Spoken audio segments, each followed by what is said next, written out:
चलिए अब नजर डालते हैं बांग्लादेश में क्या हो रहा है। आखिर बांग्लादेश क्यों चल रहा है।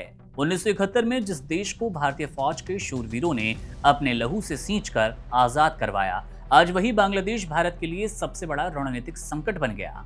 अगस्त 2024 से शुरू हुई उथल पुथल अब बेकाबू हो गई। बांग्लादेश हिंसा की आग ऐसी जल रही जहां अब सरकार नहीं बल्कि कट्टरपंथियों की सोच चलती है। भारत विरोधी छात्र नेता शरीफ उस्मान हादी की हत्या के बाद से वहां कट्टरपंथी लगातार सड़कों पर है, तांडव कर रहे हैं। भारतीय उच्चायोग पर पत्थरबाजी हो रही है, हिंदू मंदिरों को निशाना बनाया जा रहा है और मैमन सिंह जैसे शहरों को हिंदुओं की निर्मम हत्या के लिए अब जाना जा रहा है। ये सब उस मुल्क में हो रहा है जिसके जन्म का श्रेय भारत को दिया जाता है, लेकिन आज वहां के कट्टरपंथी भारत के एहसानों को भूलकर मुजीबुर रहमान के हर निशान को मिटाने पर तुल चुके हैं। शेख हसीना के जाने के बाद मोहम्मद यूनुस की अंतरिम सरकार ने कमान तो संभाली, लेकिन हालात देखकर लगता है कि सत्ता की डोर कट्टरपंथियों के हाथ में है।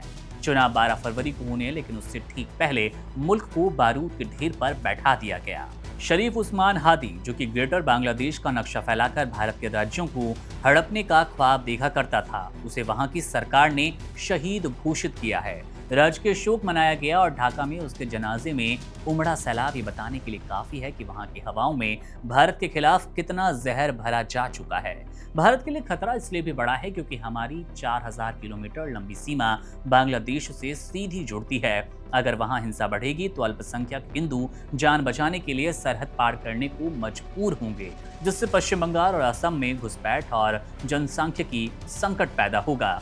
संसदीय समिति ने भी ये चेतावनी दी कि ये 1971 के बाद की सबसे बड़ी चुनौती है। इतिहास भी गवाह है कि बंगाल के डीएनए में नफरत घोलने का काम 1940 के दशक से शुरू हो गया था। सोहरावर्दी और जिन्ना की डायरेक्ट एक्शन डे वाली सोच ने कलकत्ता और नोआखाली को खून से नहलाया। आज वही नफरत मोहम्मद यूनुस की सरकार ने पीछे खड़े जमात इस्लामी जैसे संगठन फैला रहे हैं।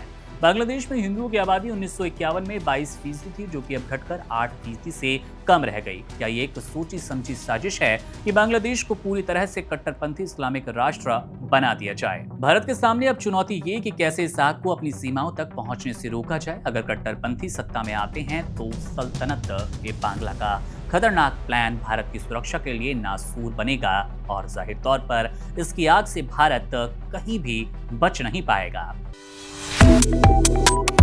Subscribe to One India and never miss an update. Download the One India app now.